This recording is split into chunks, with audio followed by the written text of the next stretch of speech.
15 is the Woodman Sports and Convention Center update. With us this evening is Public Works Director Mike Payne. Good evening, Council. Mike Payne, Public Works Director. So following our December 12 council presentation, we talked about giving staff the opportunity to come back at every council meeting and provide a brief update for the council and answer any questions, and so that's what I'm here to do this evening. What I have on the screen here is our updated rendering of what the facility is forming up to look like. This facility is a public facility, and it will be located at the Uptown Janesville property. The front of the building will be parallel and facing Milton Avenue, and so we're putting some finishing touches on there. We're working on the parking configuration, coordinating with Rockstep for circulation on the site, and things are going very well. So there's really 5 things that I was hoping to focus on this evening with the council. The first being that the great news story here, that the city received the $5 million federal appropriation. And this is important because this has been part of our capital stack for financing the project since we've kind of outlined what our various options are for this project.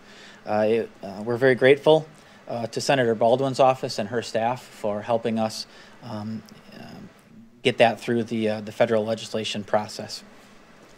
Also, we are currently working on a grant application for the EDA grant application, which is the Economic Development Administration grant. This grant is an $8 million grant opportunity.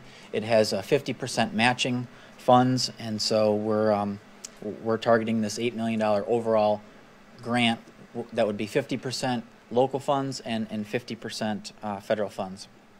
We hope to get that grant application finalized. We're working on lots of details right now, and hopefully over the next week and a half or so we will have that updated and submitted for consideration. The third thing is we were working earlier today on updating the frequently asked questions document.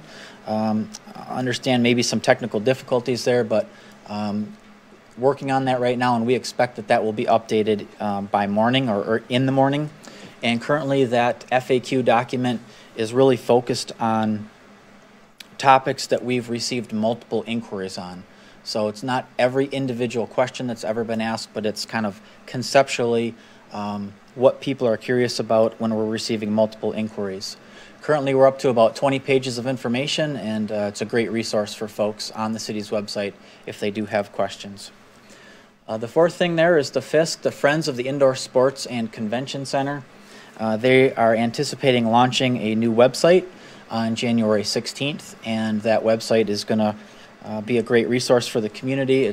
They intend to maintain and upkeep with new information as things change. They also expect that this website will be kind of the platform for helping kick off the community fundraising initiative that they expect to follow sometime after the website has gone live. The last thing I have here is our next design committee meeting is tomorrow. We're going to meet at 3 o'clock in the room next door in room 416. Those are public meetings. This will be our 15th design committee meeting, and we are continuing with the design development phase of the project.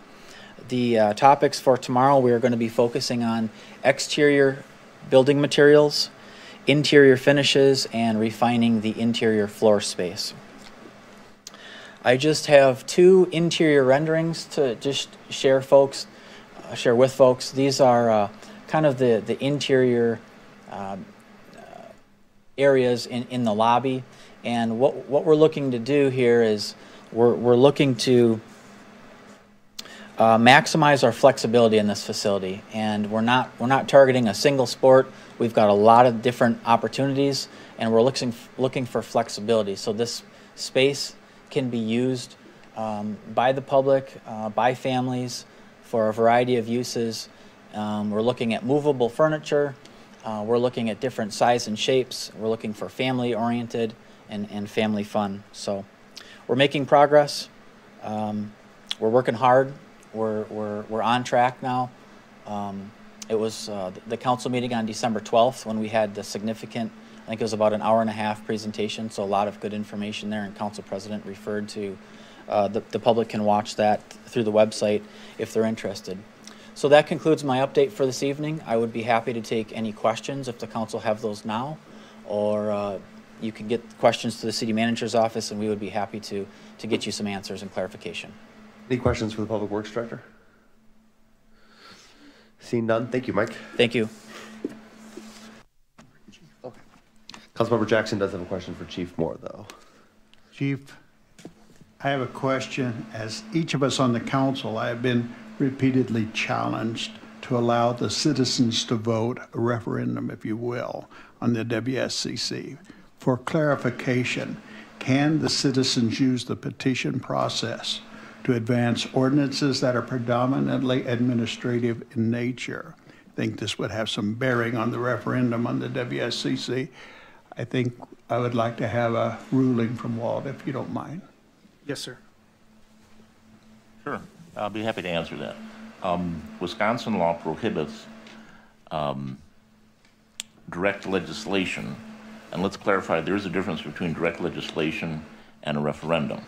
Okay, direct legislation is when citizens petition local government to adopt a specific ordinance that governs certain actions by a governing body of a city.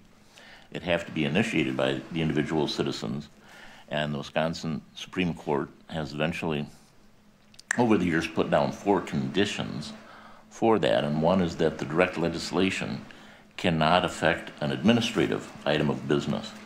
So what's an administrative item of business? Well, it's something that is a vested power in the governing body of the city, and one of those would be to contract and to decide on public works projects.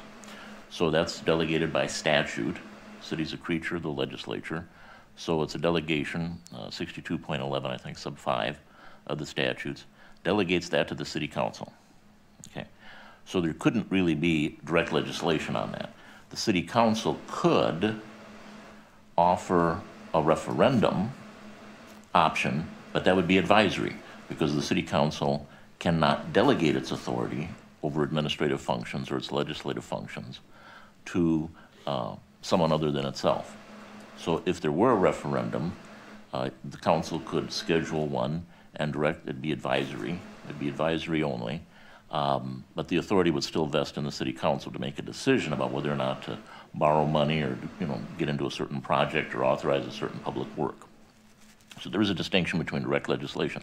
The city council can't order direct legislation because by statute 9.20, that's something that the individuals who are citizens and residents of the community would have to, on their own, petition the city council.